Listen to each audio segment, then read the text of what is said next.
दीपक जी, आप एक mechanical engineer हैं और आईआईटी जैसी संस्था से आपने मैकेनिकल में इंजीनियरिंग किया हुआ है। तो ये जो और प्रशिक्षण संस्थाएं हैं आईआईटी, एनआईटी और जो बीटेक, क्या अंतर है इनकी शिक्षा पद्धति में? जी सर, आईआईटी की जो संस्थाएं हैं वह इंस्टीट्यूट ऑफ नेशनल इम्पोर्टेंस है और इंस्टीट्यूट ऑफ टेक्नोलॉजी एक्ट 1961 के तहत इस्टेब्लिश हुई थी।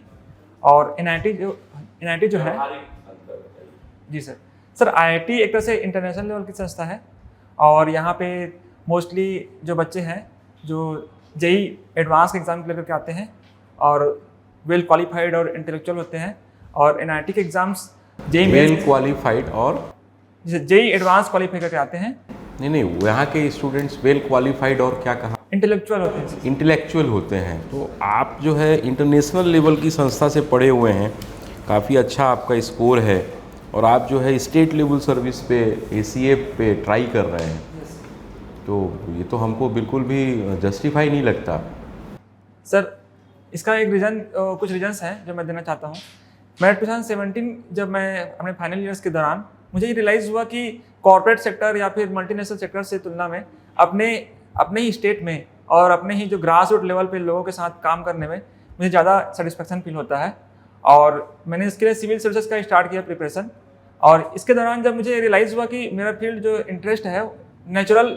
आप ये बताइए, देश की उन्नति में योगदान की बात हम करें तो एक आईआईटीएन करेगा कि एक वन सेवा अधिकारी करेगा? सर इम्पॉर्टेंट ये है कि उसको इंटरेस्ट किस फील्ड में है। नहीं, इंटरेस्ट तो सबको कुछ भी है। देश की उन्नति में योगदान एक आईआईटीएन का ज़्यादा होगा या वन सेवा अधिकारी का होगा? सर ये डिपेंड करता है कि कौन कितना उसको मतलब अपने काम को कितने जिम्मेदारी के साथ और रिस्पॉन्सिबली कर रहा है। और दोनों के दोनों कर सकते हैं सर, इसमें कोई एक पर्टिकुलर।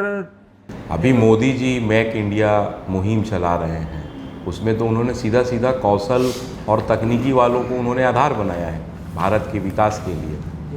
उन्होंने तो कहीं पे भी अधिकारी लाबी या प्रशासनिक तंत्र को तो कहीं पे भी शो नहीं किया है। या किसी भी राज्य की जब हम विकास की बात करें तो औद्योगिक और टेक्नोलॉजी और कौशल की बात की जाती है। देश की बात करें तो टेक्नोलॉजी और कौशल विकास के आधार पे उसकी विकास की बात की जाती है। तो आप कहीं ना कहीं किसी एंगल पे।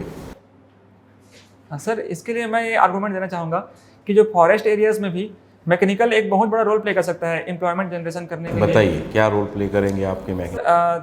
एक तो ये सर कि जैसे कि फॉरेस्ट बेस्ड इंडस्ट्रीज होते हैं, स्मॉल इंडस्ट्रीज, वहाँ पे जो फॉरेस्ट फूड प्रोसेसिंग इंडस्ट्रीज़ हैं वहाँ पे आप ग्राइंडर, क्रशर या फिर शॉर्टिंग, सारी चीज़ें हैं वहाँ पे, सब चीज़ें हैं, ऑलरेडी डेवलप्ड हैं। आप आईआईटी वाले वहाँ जाके क्या नया डेवलप करने की सोच रहे हैं या क्या करेंगे, हम ये जानना चाहते हैं आपसे।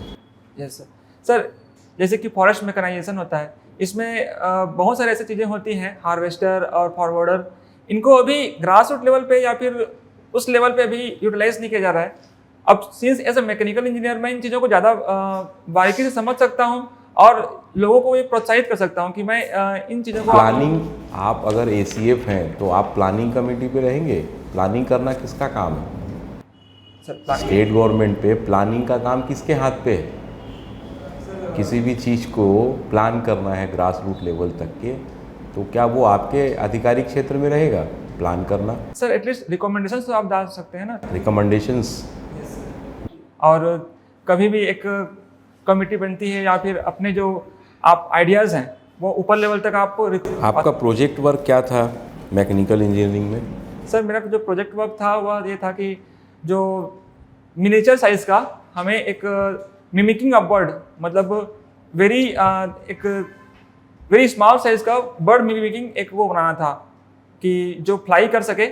और जैसे कि फॉरेस्ट सर्विलियंस में या फिर बॉर्डर सर्विलियंस में उसको हम यूटिलाइज कर सकते हैं और किसी प्रकार के जो इन्फिल्ट्रेशन है, इंक्रोचमेंट को हम रोक सकते हैं। इसलिए हम लोगों ने एक फॉरेस्ट में दीपक का क्या इस्तेमाल हो सकता है? दीपक का क्या यूटिलाइजेशन हो सकता है फॉरेस्ट में? फॉरेस्ट में दीपक सर एक तरह से दिया सिलाई मशीन से होते हैं या फिर दिया सिलाई उद्योग तो बहुत सारे जो ऐसे वो हैं पेड़ों से DSLI का। दीपक का इस्तेमाल पूछ रहा हूँ, आप दिया सलाई पे चले गए। दीपक का क्या इस्तेमाल हो सकता है फॉरेस्ट में?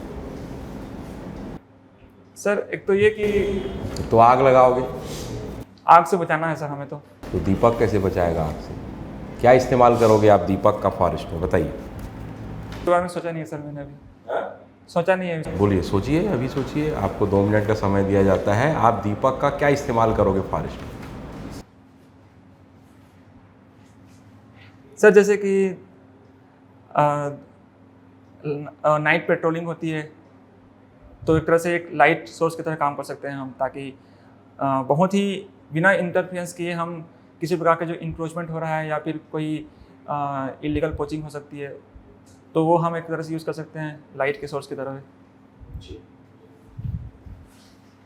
दीपक, आप शक्ति से आए हो, वहाँ कोई प्रशिक्षण संस्थान है वन विभाग का? यस सर, शक्ति में वन रक्षक स्कूल है सर। वन रक्षक स्कूल, तो वन रक्षक स्कूल में प्रिंसिपल के रूप में किसकी नियुक्ति की जाती है? वन विभाग का अधिकारी रहता है या कहीं बाहर से आता है? सर इसके बारे में मुझे आइडिया नहीं है। नहीं सर। अच्छा, आपका चयन क्यों किया जाए एक वन अधिकारी के रूप में? कौन सी विशेषताएं हैं आप में? जी सर, एक तो जो मेरा टेक्निकल स्किल्स जो है वह साइंस फील्ड से है। मैंने सारे कैंडिडेट साइंस फील्ड से, कोई भी आर्ट या कॉमर्स का नहीं है। जी सर, बट एक साइंस में मैंने एक अच्छी वो की है, मतलब मेरा जो एजुकेशन बैकग्राउंड भी मैंने लगता है कि मुझे ठीक है। मैंने JEE IIT के एग्जाम्स क्लियर किए, तो एक साइंस का पकड़ है सर मुझे फिजिक्स केमिस्ट्री में। देखिए, फिजिक्स केमिस्ट्री में आपकी पकड़ है। एक PG हो गया कि इसके पहले जो ग्रेजुएट होगा फिजिक्स केमिस्ट्री से, PCM से, उसकी एक अच्छी समझ होती है अपने विषय पर, है ना? कोई भी विषय हो तो। और कोई विशेषता बताइए कि आपका चयन वन अधिकारी के रूप में किया जाए। एक तो ये सर कि मैं खुद एक नेचर लवर हूँ, मुझे नेचर से पास रहने में अच्छा लगता है और नेचर को कंजर्व करने में मैं बहुत ज़्यादा रुचि लेता हूँ, तो ये एक चीज़ है।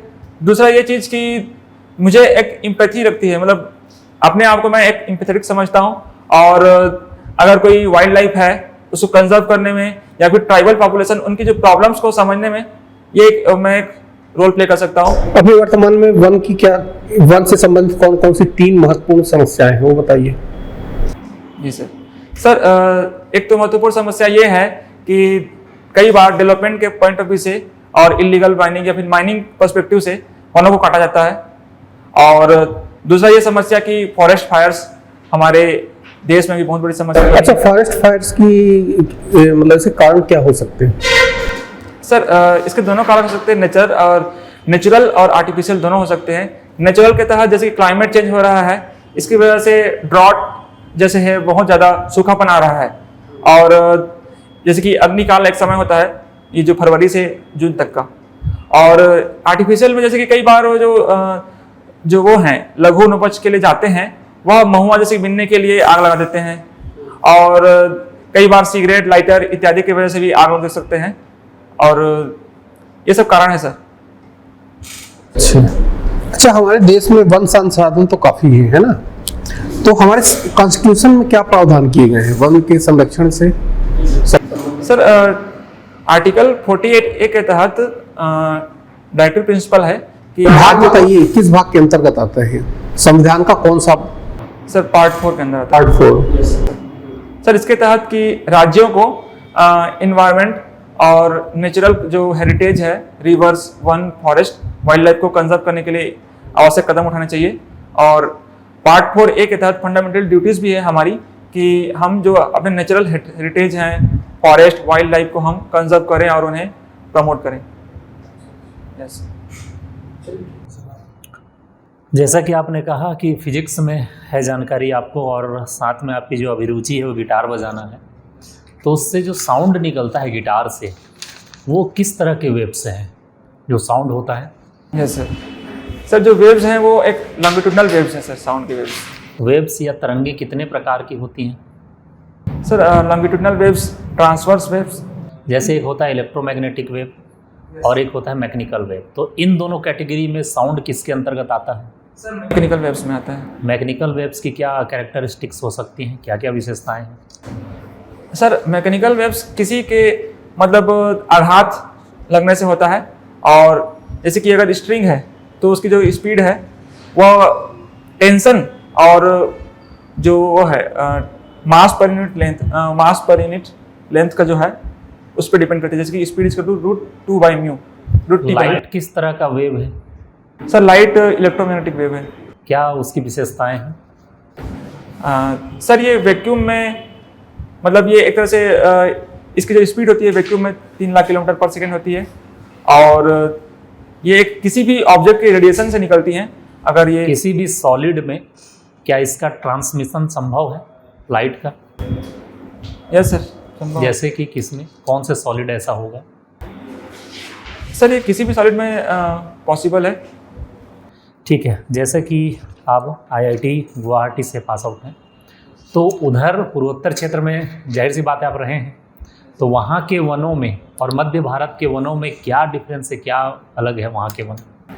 सर वो जो एरिया है वह हाई रेनफॉल वाले एरिया हैं, और वहाँ मोस्टली जो एरिया फॉरेस्ट होते हैं वो एवरग्रीन फॉरेस्ट होते हैं, और जबकि हमारे जो छत्तीसगढ़ एरियाज में डेसिडस फॉरेस्ट ज़्यादा पाए जाते हैं, और उस एरियाज में जो वह हैं सॉइल्स हैं एलुवियल सॉइल्स हैं, और यहाँ पे रेड एंड सैंडी सॉइल्स ज़्यादा पाए जाते हैं। किस तरह के वृक्षों की वहाँ अधिकता है? सर उधर वृक्ष एग्जैक्टली अभी मुझे आइडिया नहीं है सर। आप CGPSC में प्राचार्य के पद पे चयनित हुए हैं, ज्वाइन नहीं किया आपने? सर अभी 4 मई को इसका ऑर्डर आया है और 15 डेज के अंदर ज्वाइन करना है, तो मुझे 15 या 16 को मैं ज्वाइन करना चाहता हूँ। ज्वाइन कर लेंगे आप। अच्छा एक बात बतलाइए, और एक लास्ट प्रश्न आपसे। आपकी हॉबी है गिटार बजाना, तो एक लोक सेवक के रूप में या वन अधिकारी के रूप में इसकी क्या उपयोगिता है? सर गिटार या कोई भी एक म्यूजिकल इंस्ट्रूमेंट एक जो माइंड को स्ट्रेस से रिलीव करता है, और आप अपने काम को ज़्यादा फोकस वे में कर सकते हैं, और इससे एक हेल्दी इन्वायरमेंट बना रहता है, और लोगों में एक अच्छा इंटरेक्शन बनता है, और इससे जो एक वर्क फोर्स में एक जो पार्टिसिपेशन है हर एक का वो एक अच्छा बनता है सर। और इस तरह से चीज़ें हैं जो हम म्यूजिक से या फिर किसी के थ्रू हम वर्क इन्वायरमेंट को लाइट कर सकते हैं और बेटर कोऑपरेशन और कोऑर्डिनेशन कर सकते हैं। अच्छा आदिवासियों के कोई म्यूजिक इंस्ट्रूमेंट के नाम बताइए, 2 इंस्ट्रूमेंट हो जो म्यूजिक इंस्ट्रूमेंट।